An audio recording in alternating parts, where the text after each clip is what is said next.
పిఠాపురం నుంచి జనసేనాని పవన్ కళ్యాణ్ పోటీ చేస్తున్నారని చెప్పేసి మనందరికీ తెలిసిందే. సో ఆయన ఎలాగైనా ఓడించాలని చెప్పేసి జగన్మోహన్ రెడ్డి భారీ స్కెచ్ వేస్తున్నారు. దాని వెనకాల మాజీ తెలంగాణ ముఖ్యమంత్రి కేసీఆర్ ఒక హింట్ కూడా, ఒక ప్లాన్ కూడా ఇచ్చారన్నట్టుగా వార్తలు వినిపిస్తున్నాయి. ఇది ఎంతవరకు వాస్తవం ఏంటి? మరి అంశానికి సంబంధించి మనతో మాట్లాడడానికి, వారి విశ్లేషణని మనతో పంచుకోవడానికి ఈరోజు మనతో పాటు ఉన్నారు సీనియర్ జర్నలిస్ట్ డివిఎస్ గారు ఉన్నారు. వారితో మాట్లాడదాం. నమస్తే అండి. నమస్తే అమ్మా.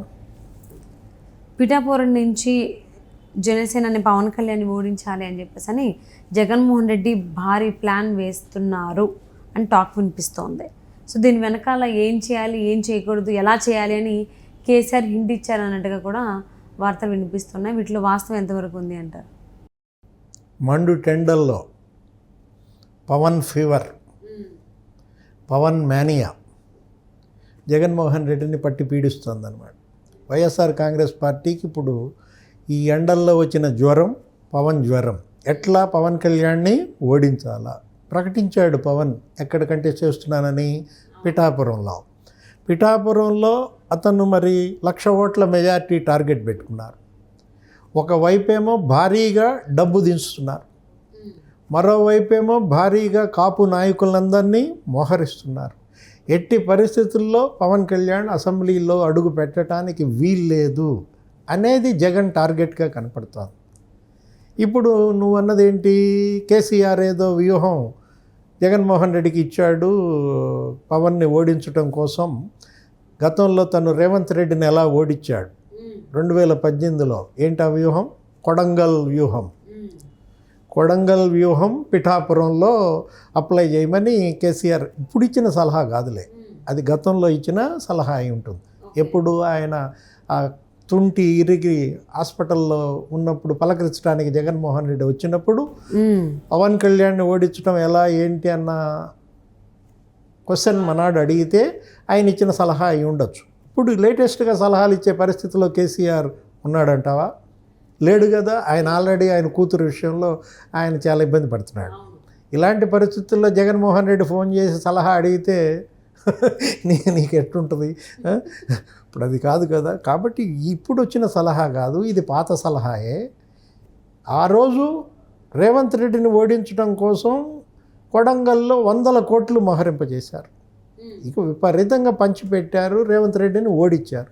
సేమ్ అదే అక్కడ నువ్వు రిపీట్ చేసుకోమని చెప్పు ఉండొచ్చు, ఇంప్లిమెంట్ చేయమని. ఇప్పుడు పిఠాపురంలో మిథున్ రెడ్డిని ఇన్ఛార్జిగా పెట్టారు.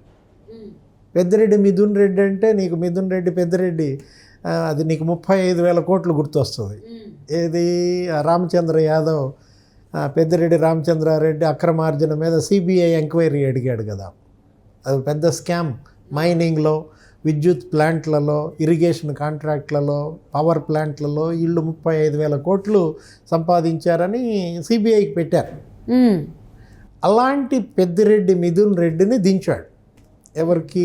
ఇన్ఛార్జిగా గోదావరి జిల్లాలో ఇచ్చి ఇట్లా ఇక్కడ జనసేనని కంట్రోల్ చేయటం కోసం డబ్బు వాడుతున్నారన్నమాట. అంటే అదొక్కటే కాదు, ఒకవైపు ఇవాళ కూడా మీటింగ్ ఏదో జరిగిందంటున్నారు.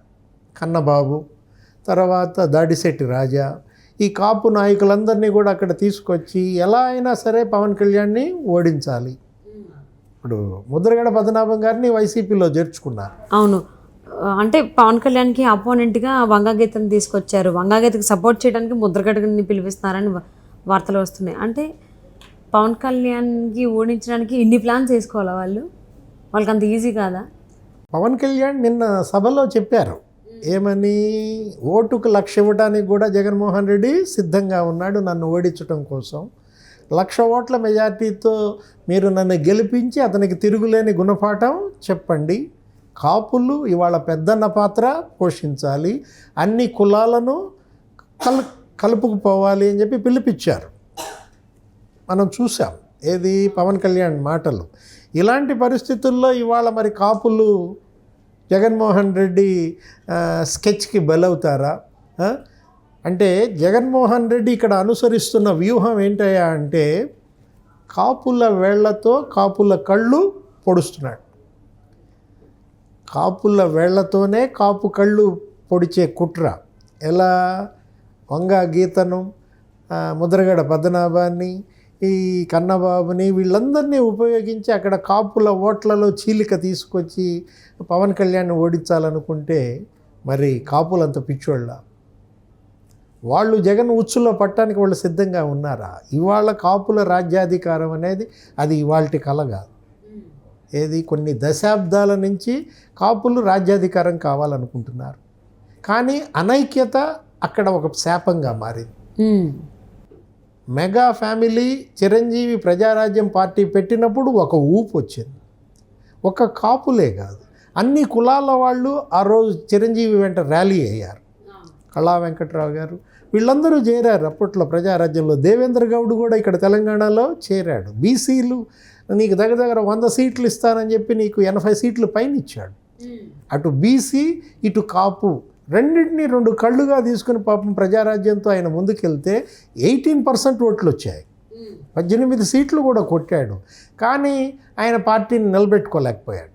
అన్న చేసిన తప్పు దిద్దటం కోసం జనసేన పార్టీ పెట్టాడు పవన్ కళ్యాణ్. అన్నతో విభేదించి పార్టీ పెట్టాడు.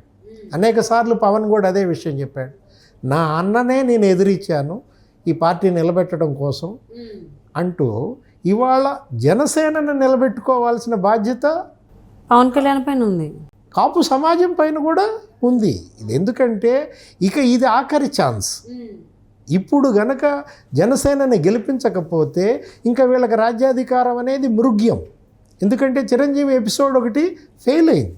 ఇప్పుడు పవన్ కళ్యాణ్ రూపంలో ఒక ఆశాకిరణం కాపులకు కనపడుతున్నప్పుడు మీరు ఆయన ఒకటే మాట అన్నాడు, 98% స్ట్రైక్ రేట్ నాకు ఇవ్వండి, 24 మంది జనసేన ఎమ్మెల్యేలను గెలిపించండి, నేను మీకు మరి చూపిస్తాను, నా సత్తా ఏంటో చూపిస్తాను, నేను మరో 20 ఏళ్ళు రాజకీయం చేయగలిగినటువంటి శక్తి నాకు ఉంది. ఇప్పటికిప్పుడు రాత్రికి రాత్రి ముఖ్యమంత్రి కావాలనుకుంటే కారు. రాజశేఖర్ రెడ్డి ముఖ్యమంత్రి పదవి కోసం 30 ఏళ్ళు ఎదురు చూశాడు. కాంగ్రెస్లో సుదీర్ఘ పోరాటం చేశాడు. ఉద్దండులు ఏనుగులను ఎదుర్కొన్నాడు. చివరికి ముఖ్యమంత్రి అయ్యాడు. ముఖ్యమంత్రిగా చిరస్థాయిగా ముద్ర వేశాడు. అలాంటి బలం కాపు సమాజం జనసేన పవన్ కళ్యాణ్కి ఇవ్వాలి. ఇప్పుడు అతను అడిగినట్టుగా 24 మందిని గెలిపించి అసెంబ్లీకి వెళ్తే అక్కడ పవన్ కళ్యాణ్ ఒక సినిమా చూపిస్తాడు. ఎందుకంటే అతను అడుగుతోంది నన్ను మీరు బలోపేతం చేయండి, నేను సమాజాన్ని బలోపేతం చేస్తానంటున్నాడు. తనను తాను నీ గుర్తుండే ఉంటుంది విశ్వనరుడు అని అంటాడు. ఏది అతను తనను తాను రెల్లిగా చెప్పుకున్నాడు. ఎక్కడో రెల్లి కులం అనేది ఒక కులం ఉందని మనకు తెలియదు. అలాంటిది అక్కడ ఉన్నటువంటి రెల్లి కులస్తుల కోసం అతను పోరాటం చేశాడు. అవసరమైతే నేనే రెల్లి అవుతానన్నాడు.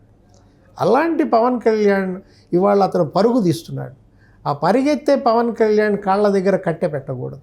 నిన్న చేసిన సభలో ప్రసంగిస్తూ పవన్ కళ్యాణ్ ఏమన్నాడు, వంగా గీతను ఉద్దేశించి ఇప్పుడు నువ్వు చెప్పిన వంగా గీత, మీరు ప్రజారాజ్యం పార్టీ తరఫున ఎమ్మెల్యేగా ఉన్నారు.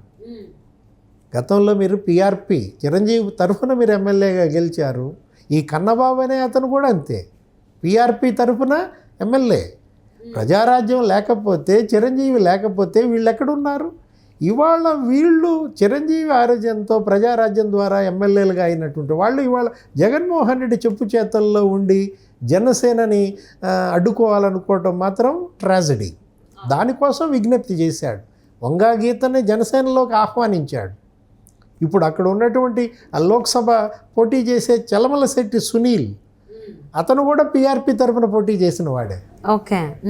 పిఠాపురం అసెంబ్లీలో పవన్ కళ్యాణ్ లేదు, ఆయనే రేపొద్దున లోక్సభకి కాకినాడకి కంటెస్ట్ చేస్తే థండరింగ్ మెజార్టీతో ఇవాళ పవన్ కళ్యాణ్ని గెలిపించుకోవాలి అని కాపు సమాజం యావత్తూ కూడా ఆలోచిస్తోంది.